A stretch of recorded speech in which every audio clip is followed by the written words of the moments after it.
जय हिंद। फिर से एक नए वीडियो में हम लोग आ चुके हैं। जैसे कि आप लोगों को पता था जो पिछले वीडियो हम लोग ऊतक के बारे में पढ़े हैं, उसमें से जो जंतु ऊतक है वो टॉपिक हम बोले थे नेक्स्ट वीडियो में बताएंगे। तो ये वीडियो आ चुका है। तो आज इस वीडियो में हम लोग जंतु ऊतक यानी एनिमल टिश्यू के बारे में जानेंगे। एनिमल टिश्यू कितने प्रकार के होते हैं तथा इनके क्या क्या कार्य होती है, इसके बारे में हम लोग जानेंगे। पहला जो हम लोग एनिमल टिश्यू यानी जंतु ऊतक के बारे में जानेंगे वो है उपकला या एपिथेलियमी ऊतक। उपकला ऊतक इसे बोलते हैं या एपिथेलियमी ऊतक भी इसे कहते हैं। ये जो है ये क्या करता है कि हमारे बॉडी में वसा वसा जो होता है वसा का निर्माण करता है। ये वसा का बना होता है, एक प्रकार से कहा जाए तो ये क्या होता है, वसा का बना ऊतक होता है। ठीक है। उसके बाद से ठंड से बचाना, ये हमें ठंड से भी बचाता है। ये ऊतक का काम का है। वसा जो मान लीजिए हमारे शरीर में क्या रहेगा, चर्बी रहेगा तो हमें क्या लगेगा, ठंड भी कम लगेगी। इसे हम लोग आमतौर पर चर्बी कहते हैं। और ये उपकला ऊतक वसा का बना होता है और ये ठंड से बचाता है। इसीलिए देखिए जो मोटे व्यक्ति होते हैं यानी जिनमें चर्बियां ज्यादा होती हैं वो क्या होते हैं, उनमें ठंड भी बहुत कम लगता है। उसके बाद से करें कि बाहरी आघातों से बचाना। ये क्या करता है ना, बाहरी आघात से बचाता है। जैसे मान लीजिए अभी हमारा शरीर पतला है, कोई हमको एक मुक्का मारेगा, ठीक है, तो उसको तो चोट लगेगा ही लगेगा, हमको भी बहुत ज्यादा चोट लगेगा, हड्डी पे भी हड्डी भी टूट सकता है, इतना संभावना है। अब मान लीजिए इतना चर्बी भरा हुआ है, अब मारेगा तो ऊपरे ऊपरे रह जाएगा। इसीलिए मोटे व्यक्ति को मारेगा ना, उन लोगों को क्या लगता है, जो चोट वगैरह बहुत कम लगता है। पतले व्यक्ति को बहुत ज्यादा लगेगा, कहीं होगा टूट जाएगा हाथ है, ऐसे करके। समझ रहे हो बात को। तो बाहरी आघातों से बचाता है कौन, उपकला ऊतक। उसके बाद से कह रहा है सुंदरता प्रदान करना। ये हमें सुंदरता प्रदान करता है। उपकला ऊतक हमारे जो चेहरा है उसको क्या करता है, सुंदर बनाने का काम करता है। जैसे मान लीजिए पतले रहेंगे, उपकाला ऊतक कम रहेगा, एकदम पूरा शरीर क्या हो जाएगा, पतला हो जाएगा, अच्छा दिखने में नहीं लगता है। जैसे कि हमारा शरीर आप देख सकते हैं। ठीक है। तो हमारे अंदर उपकाला ऊतक बहुत कम है। अब देखिए इसका फायदा भी है नुकसान भी है। कोई भी चीज अगर मैक्सिमम में रहता है यानी आपको जितनी आवश्यकता चाहिए उतनी रहता है तो बेहतर होता है। अगर कम होता है तो भी दिक्कत है और ज्यादा होता है तो भी दिक्कत है। अगर ये बढ़ जाएगा तो बहुत सारी बीमारियों को हमारे अंदर ला सकता है। ठीक है। और बहुत ही हमें दिक्कतें होंगी, और ये ज्यादा कम भी रहेगा तो भी दिक्कत होगी। जैसे तो उपकला ऊतक क्या होता है, ऐसा टिश्यू है जो हमारे बॉडी में वसा यानी चर्बी के निर्माण करता है। वो हमारे बॉडी को मोटाई देने का प्रदान करता है और क्या करता है कि ठंड से बचाने में सहायता करता है। ठीक है। और करें कि महिला में ये अधिक होता है जबकि पुरुष में कम होता है। देखिएगा अधिकतर महिला में वसा जो उपकला ऊतक जिसे बोलते हैं वो बहुत अधिक रहता है। इसलिए महिलाएं आमतौर पर पुरुषों के मुकाबले थोड़ा अधिक मोटी होती हैं। ठीक है। अब महिला को बुराई नहीं कर रहा है, मतलब पुरुषों के मुकाबले क्या होती है, अधिकतर महिला को बोल रहे हैं कि थोड़ी मोटी होती हैं, क्योंकि उनमें वसा ऊतक वसा जो है होता है वो ज्यादा पाया जाता है, वो काला ऊतक। उनको ठंड भी कम लगता है। ठीक है। पुरुष को बहुत ज्यादा ठंड लगता है, पुरुष एकदम पूरा गांती बांध लेगा सब। ठीक है। कोई कपड़ा पहन के चला जाएगा कहीं पे, कहीं शादी विवाह में जाना हो कोई कपड़ा पहन के जाएगा। वहीं औरत सब एक साड़ी पे ही चली जाती है, उन लोग को ठंड बहुत कम लगता है। ठीक है। आप लोग समझ सकते हैं। अगर कहीं पे फंक्शन वगैरह में जाना हो तो मजाल है कोई औरत स्वेटर पहन ले, नहीं पहन सकती है। अब ठंड उसको क्या लगेगा, बहुत ही कम लगता है। किसके कारण, काला ऊतक के कारण, जिसे हम लोग क्या बोलते हैं, एपिथेलियम टिश्यू। अब चलिए आगे चलते हैं, संयोजी ऊतक। संयोजी ऊतक कहने का मतलब क्या है, संयोजी ऊतक हमारे बॉडी में दो प्रकार के होते हैं। दो होते हैं, एक ब्लड और एक बोनेनी हड्डी। अब देखिए जो संयोजी ऊतक होते हैं हमारे पूरे बॉडी को कनेक्ट करने का काम करते हैं। पूरे बॉडी को कनेक्ट करने का काम करते हैं। जैसे सबसे पहले समझ लेते हैं ब्लड, ब्लड कैसे कनेक्ट करता है। अगर अब हम क्या करें कि यहाँ हमारा हाथ, ये हमारा हाथ हो गया, इससे हम लिख रहे हैं। क्यों लिख रहे हैं, क्योंकि यहाँ की जो कोशिकाएं हैं, कोशिका आप लोग पढ़ चुके हैं, यहाँ की जो भी कोशिकाएं हैं उनको प्रॉपर एनर्जी मिल रहा है, उन मानी माइट्रोकांड्रिया को प्रॉपर एनर्जी मिल रहा है। अगर हम क्या करें, यहाँ से हम इसको बांध दें, इसको एकदम तैंच के बांध दें, तो ये हाथ कुछ देर बाद सुन्न हो जाएगा और ये काम करना बंद कर देगा, उठेगा ही नहीं। कारण क्या है, क्योंकि यहाँ से जो ब्लड जा रहा था उसका प्रवाह रुक गया है और जो ग्लूकोज वगैरह वो ये ले जाना बंद कर दिया। उसके बाद से हम जो सांस लेते हैं ना, तो ऑक्सीजन यहाँ से एब्जॉर्ब होता है, ये फेफड़ा से ऑक्सीजन को एब्जॉर्ब करता है कौन, हीमोग्लोबिन। अब वो हीमोग्लोबिन कोशिका के माइट्रोकांड्रिया तक ले जाता है। तो अगर मान लीजिए हम लोग सांस लेते हैं और यहाँ से हीमोग्लोबिन कोशिका तक ले गया, हम यहाँ पे बांध दिए हैं, यहीं से लौट के फिर से चला है, क्योंकि आगे जाने का रास्ता है नहीं। तो यहाँ से एनर्जी वगैरह कुछ नहीं, मतलब नहीं बनेगा, क्योंकि जब तक ग्लूकोज या ऑक्सीजन नहीं आएगा नहीं बनेगा। और उसके साथ साथ हमारे दिमाग को भी संदेश पहुंचना जरूरी है कि हमारा दिमाग कहेगा हाँ ये हाथ को मोड़ो तो मोड़ दिया, खोलो खोल दिया। ये दिमाग कह रहा है कि मोड़ो तो मोड़ दिया, खोलो तो खोल दिया। ये दिमाग कंट्रोल कर रहा है, यानी उसका संदेश इसी रास्ते ब्लड द्वारा जा रहा है। अगर इसको हम बंद कर देंगे तो उसका संदेश नहीं जाएगा। जब नहीं जाएगा तो इसका कनेक्शन हट गया है, इसका कनेक्शन हमारे बॉडी से हट जाने के कारण ये काम करना बंद कर दे। ऐसे ऐसे उठाएंगे पकड़े गिर जाएगा, ऐसे उठाएंगे फिर से गिर जाएगा। समझ रहे हैं बातों को? तो ब्लड जो है हमारे बॉडी को कनेक्ट करने का काम करता है, यानी पूरे बॉडी को कनेक्ट करने का काम ये करता है। उसके बाद से बोन है। बोन देखिए हमारे सभी अंगों को जोड़ के रखा है। सभी अंगों को क्या किया है? जोड़ के रखा है। जैसे हमारा हाथ जुड़ा हुआ है, भले यहाँ पे जोड़ है लेकिन सब एक दूसरे से कनेक्ट है। अगर नहीं कनेक्ट होता तो हाथ है ना लूजर ना लटका रहता, ये है ना लटका रहता, गर्दन लटक जाता है ऐसे करके। ठीक है, हम लोग अगर कनेक्शन ना हो तो कैसे हो सकता है? नहीं हो सकता है। तो इसी कनेक्ट करने का काम करता है। बोन में भी कई होते हैं, अस्थि उपास्थि।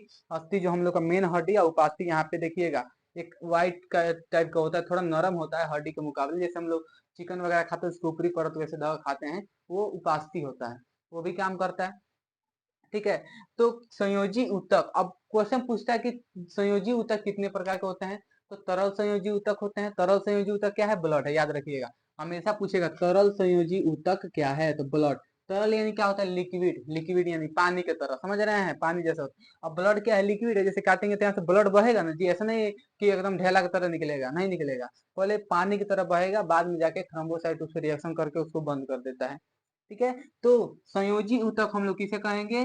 ब्लड एवं बोन को। संयोजी ऊतक का कार्य क्या है? तो हमारे पूरे बॉडी को कनेक्ट करके रखना। ठीक है, अब चलिए पेशीय ऊतक देखते हैं हम लोग। पेशीय ऊतक तीन प्रकार के होते हैं, और रैखिक या अनैच्छिक मांसपेशियां। ठीक है, रैखिक या ऐच्छिक और हृदय पेशी। ठीक है, तीन प्रकार के हम लोग का क्या होता है? पेशीय ऊतक होते हैं। रैखिक या अनैच्छिक मांसपेशियां समझते हैं। वैसी मांसपेशियां जो हमारे आवश्यकता यानी हमारे आदेशानुसार कार्य न करते हो। हम उनको आदेश देते हो लेकिन हमारे आदेश से नहीं, वो अपने मन से अपने नियम अनुसार कार्य करते हैं, उन्हें बोलते हैं अरैखिक या अनैच्छिक मांसपेशियां। जैसे अगर हम लोग यहाँ पे खाना खा रहे हैं तो पाचन जो तंत्र है हमारा, वो हमारे अनुसार काम नहीं करेगा। अगर खाना खा के सोचे कि खाना न पचे तो इम्पॉसिबल है। यहाँ से भी अगर खाना सोचे कि यही खाना अटकर है नीचे ना उतरे तो इम्पॉसिबल है, क्योंकि ये हमारे इच्छा अनुसार काम नहीं करता है। किडनी को सोचे कि किडनी फिल्टर ना करे तो ये इम्पॉसिबल है। फिर पित्त को सोचे, जो यकृत है यकृत को सोचे कि पित्त का निर्माण न करे तो यह इम्पॉसिबल है। ठीक है, तो ये होने वाली नहीं, ये हमारी इच्छा अनुसार नहीं काम करेगा, हमारे इच्छा अनुसार काम नहीं करेगा। ये हड्डी से नहीं जुड़ा होता है, इतना जान लीजिए। अनैच्छिक मांसपेशियां हड्डी से नहीं जुड़ता है, और हमारे इच्छा अनुसार काम भी नहीं करता है, और थकता भी नहीं है। नहीं थकेगा। आप दिन भर खाते रहिए पचाते रहिए, दिन भर खाते रहिए पचाते रहिए, कभी भी नहीं कहेगा हम थक गए हैं। जितना खाइए, ठीक है, बस जितना इसको मतलब एब्जॉर्व करने की क्षमता हो, इतना नहीं खा लेना है कि एकदम यहाँ तक खाना चला है ना, उंगली डालने पे छुआ जाएगा हाँ कहाँ तक खाए हैं, तो ऐसा नहीं खाना है। ठीक है, तो अनैच्छिक मांसपेशियां क्या करती हैं? हमारे इच्छा अनुसार कार्य नहीं करती हैं, हड्डी से नहीं जुड़ी होती हैं, और ये थकती भी नहीं है, इनमें थकान भी नहीं होता है। अब देखिए रेखित या ऐच्छिक मांसपेशियां। रेखित या ऐच्छिक मांसपेशियां किसे कहेंगे? वैसी मांसपेशियां जो हमारे इच्छा अनुसार कार्य करती है उसे रैखिक या ऐच्छिक मांसपेशियां कहेंगे। जैसे हमारे शरीर की क्या बोलते हैं, ये मांसपेशियां, ये हड्डी से जुड़ी होती है, इतना याद रखिए। हड्डी से जुड़ी होती है, हमारे इच्छा अनुसार काम करती है, और इसमें थकान भी बहुत होता है। कैसे? जैसे ये हाथ है, हाथ का ऐसी, अब बोलेगा हाथ कैसे उठाओ, उठ गया, ऐसे कर नीचे कर दो, नीचे हो गया, उठाओ, उठ गया, नीचे कर दो। यानी ये मांसपेशियों के चलते मूव हो रहा है, मांसपेशियां मूव कर रही है, बोलेंगे ऐसे करो, ऐसे हो गया, ऐसे करो, ऐसे हो गया। यानी ये मांसपेशियों का मूवमेंट हो रहा है, इसे बोलते हैं ऐच्छिक मांसपेशियां। ठीक है, ये हड्डी से भी जुड़ी है, आपको पता है ये हड्डी से क्या है?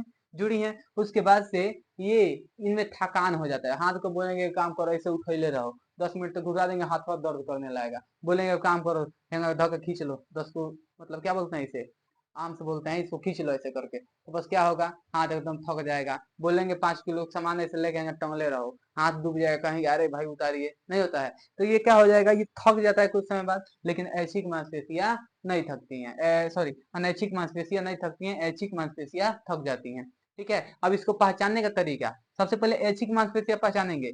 कि ये हड्डी से कनेक्ट नहीं होती है, यानी हड्डी से जुड़ी नहीं होती है, ये हमारे इच्छा अनुसार काम भी नहीं करती है, और ये क्या होती है कि थकान इनमें नहीं होता है। जबकि ऐच्छिक मांसपेशियों में ये हड्डी से जुड़ी होती है, हमारे इच्छा अनुसार काम भी करती हैं और इनमें थकान होता है। तो उसके बाद से बोल देखते हैं हम लोग हृदय पेशी। हृदय पेशी जो हृदय हमारा है, ठीक है, जिसे हम लोग हार्ट या दिल बोलते हैं, वो जो है हृदय पेशियों का ही बना होता है। ये एक प्रकार का ऐसी पेशी है जो हृदय को बाहरी आघातों से बचाने का काम करती है और बहुत सुरक्षा प्रदान करती है। क्योंकि अगर हृदय पेशी ये का अलग कोई टिश्यू होता, मान लीजिए ऐच्छिक मांसपेशियां होता, हृदय धड़कते धड़कते एक समय पता कहता है रुको हम थक गए हैं, बस जैसे धड़कना बंद किया बस हो गया काम तमाम, दही चूड़ा का इस्तेमाल हो जाएगा। ठीक है, तो हृदय पेशी के लिए एक अलग ऊतक होता है जिसे हम लोग बोलते हैं, हृदय के लिए एक अलग ऊतक होता है जिसे हम लोग बोलते हैं हृदय पेशी। ये भी कह सकते हैं कि हृदय हृदय जिस पेशियों से बना है उसे हम लोग हृदय पेशी कहते हैं। अब आता है तंत्रिका ऊतक। तंत्रिका ऊतक जो है इसकी कोशिका होती है न्यूरॉन। न्यूरॉन, ठीक है, तंत्रिका ऊतक न्यूरॉन की बनी होती है, जबकि हम पिछले वीडियो कोशिका में आपको बता चुके हैं। ठीक है, न्यूरॉन क्या होता है, तो ये तंत्रिका, इसे तंत्रिका कोशिका भी बोलते हैं। क्या बोलते हैं? तंत्रिका कोशिका भी इसे बोलते हैं, तंत्रिका कोशिका। ठीक है, तंत्रिका कोशिका क्या है? न्यूरॉन है। अब तंत्रिका ऊतक क्या है? ठीक है, तो तंत्रिका कोशिका मिलकर तंत्रिका ऊतक का निर्माण करते हैं। इसका काम है नियंत्रण एवं समन्वय, समन्वय स्थापित करना, नियंत्रण करना, समन्वय, समन्वय एवं व नियंत्रण। ठीक है, समन्वय तथा नियंत्रण स्थापित करना, ये नियंत्रित करता है हमारे पूरे बॉडी को। ठीक है, इससे बनता है ब्रेन। क्या बनता है? ब्रेन, ब्रेन बनता है, यानी मस्तिष्क और स्पाइनल कार्ड। ठीक है, ब्रेन और स्पाइनल कार्ड, इससे बनता है क्या? ब्रेन और स्पाइनल कार्ड। ब्रेन यानी हमारा मस्तिष्क, और स्पाइनल कार्ड यहाँ से लेकर रीढ़ के हड्डी के रास्ते पूरा यहाँ तक कमर तक आया हुआ है। इसका काम क्या है? हमारे पूरे बॉडी को नियंत्रित करके रखना। जैसे मान लीजिए कि अगर हम ऐसे हाथ उठा रहे हैं तो ये दिमाग कर रहा है तभी उठा रहे हैं, ऐसे कर दे रहे हैं तो रुक जा रहा है, समझ रहे हैं? वही दिमाग कभी कभी ज्यादा प्रेशर में होता तो कोई कोई कामों को करना बंद कर देता है, जिससे आदमी को क्या होता है? पैरालाइज, यानी क्या होता है कि लकवा का मरीज जिसे कहते हैं। दिमाग से कोई संदेश है, अभी हाथ में क्या होगा? दिमाग के द्वारा संदेश पहुंचना बंद हो जाएगा, तो क्या होगा? ऐसे काम करना बंद कर देगा। यानी पूरे बॉडी को आप इतना समझिए, आपके शरीर में जो भी क्रिया हो रहा है, आप बोल रहे हैं, नाच रहे हैं, कूद रहे हैं, खेल रहे हैं, देख रहे हैं, सुन रहे हैं, सब चीज को करने वाला क्या है? तंत्रिका ऊतक यानी ब्रेन और स्पाइनल कार्ड है। सबको नियंत्रित करने वाला, कंट्रोल में रखने वाला, समझ रहे हैं? उसे बोलते हैं हम लोग तंत्रिका ऊतक। तंत्रिका ऊतक ही ब्रेन और स्पाइनल कार्ड का निर्माण करता है, ये हमारे पूरे बॉडी में नियंत्रण करने का कार्य करता है। और वहीं पे देखिएगा फिल्म वगैरह में देखते हैं, कोई व्यक्ति को ऐसे सिर पे मार दिया जाता है यहाँ पे तो कोमा में चला जाता है, क्योंकि यहाँ से दिमाग का जो कनेक्शन है पूरे बॉडी से हट गया है। अब आदमी यही जिंदा रहेगा। ठीक है, पूरा बॉडी का कनेक्शन हट गया, बॉडी हाथ में जो संदेश आना चाहिए वो आ ही नहीं रहा है, एनर्जी भले बने लेकिन हाथ में जो संदेश है वो आ ही नहीं जा रहा है, आदमी ऐसे ही बैठा रहता है। समझ रहे हैं? तो तंत्रिका ऊतक किसका निर्माण करता है जी? ब्रेन और स्पाइनल कार्ड का। इसका कार्य क्या है? हमारे पूरे बॉडी को नियंत्रित करके रखना। जब हम लोग ब्रेन पढ़ेंगे इसमें अच्छे से जानेंगे, तो इतना जान लीजिए जंतु ऊतक कितने प्रकार के होते हैं। उपकाला या स्थिलियम ऊतक, ठीक है, ये वसा का निर्माण करता है, यानी चर्बी हमारे बॉडी में रहता है, उसके बाद से ठंड से बचाने का भी काम करता है। हमारे अंदर वसा अगर ज्यादा है तो ठंड भी कम लगेगी। उसके बाद से बाहरी आघातों को, जितना हमारा वसा से शरीर मोटा होगा अंदर उतना ही चोट हम लोग को कम लगेगा। और सुंदरता प्रदान करता है। क्या करता है? सुंदरता प्रदान करता है। देखिए कैसे, कैसे ही वसा जो इपिथेलियम ऊतक है, कैसे हमें आघातों से बचाता है। जैसे मान लो अब यहाँ पूरा एकदम मांस है, कोई डंटा लिए ऐसे मार दिए, चप के एकदम चोट वोट नहीं लगेगा। हड्डी पे अगर ठुक दे मारे, बस हड्डी पे लगता है बड़ी तेज दर्द करता है। जैसे कोहनी उन देखती है लड़ता है ना, बहुत तेज दर्द करता है। क्यों? क्योंकि ये हड्डी है। जबकि मांस पे लगेगा तो मांस उतने दर्द को मतलब एब्जॉर्ब कर लेता है, अब वो मतलब महसूस उतने ज्यादा नहीं होता। लेकिन इसे लगेगा ठक दे लगेगा, बस एकदम हाथे काम करना बंद कर देगा कुछ मिनट तक। ठीक है, तो ये क्या होता है? बाहरी आघातों से बचाता है। सुंदरता, देखिए हमारे अंदर रहेगा ना तो खूब हम सुंदर दिखेंगे। इसीलिए देखिए जिसके अंदर वसा ऊतक आ जाएगा वो बहुत सुंदर गोर एकदम दिखेगा, मस्त। समझ रहे हैं बातों को? और उसके बाद से महिला में ये अधिक होता है, इसलिए महिला हमेशा सुंदर दिखती है, वो तो मेकअप का कमाल है, वो अलग बात है। ठीक है, और पुरुष में क्या होता है जी? कम होता है, इतना जान लीजिए। संयोजी ऊतक क्या है? संयोजी ऊतक हमारे पूरे बॉडी को कनेक्ट करके रखता है। इसमें ब्लड और बोन आते हैं, इन ब्लड, ब्लड हो गया रक्त, और बोन यानी हड्डी। चलिए, पेशी ऊतक क्या है? पेशी ऊतक किसे तीन प्रकार की होती है। पेशी ऊतक 3 प्रकार की, अरेखित या अनैच्छिक, जो मतलब हमारे हड्डी से नहीं जुड़ी हो, हमारे इच्छा अनुसार काम भी नहीं करती हो और इसमें थकान भी नहीं होता हो। उसके बाद से रेखित या ऐच्छिक मांसपेशियां, ये हमारे हड्डी से जुड़ी होती है, हमारे इच्छा अनुसार काम भी करती है और इनमें थकान भी होता है। हृदय जिस पेशी से बना होता है उसे हम लोग हृदय पेशी कहते हैं। ठीक है, तंत्रिका ऊतक जो है नर्वस टिश्यू इसे बोलते हैं हम लोग। ये तंत्रिका कोशिका या न्यूरॉन की बनी होती है। इसका काम है समन्वय एवं नियंत्रण, हमारे पूरे बॉडी में समन्वय स्थापित करना, ठीक है, और नियंत्रण स्थापित करना इसका काम है। पूरे बॉडी को समझिए, एक भाषा में पूरे बॉडी को कंट्रोल करके रखता है कौन? तंत्रिका ऊतक। ये ब्रेन का और स्पाइनल कार्ड का निर्माण करता है। ठीक है, तो आज का हम लोग का ऊतक का वीडियो यहीं पे समाप्त होता है। नेक्स्ट वीडियो हम देखेंगे कि किस टॉपिक पर बनाए। आप लोग कमेंट कर दीजिएगा कि नेक्स्ट वीडियो किस टॉपिक पे आना चाहिए, तो उसको कर दिया जाएगा। तब तक के लिए जय हिंद।